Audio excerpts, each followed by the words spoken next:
আমি যখন আসছিলাম ওনার মুখে আমি শুনছিলাম, উনি বলছিলেন যে আপনারা চরমোনায় যাবেন, উনি বলছিলেন, আমি শুনছিলাম।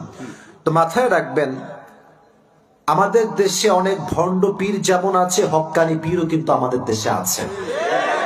আমি চরমোনায় পীর সাহেব যতটুকু দেখেছি, in my personal point of view, আমি বলবো ওনারা যেমন খানকার পীর, তারা তেমন রাস্তায়ও বীর।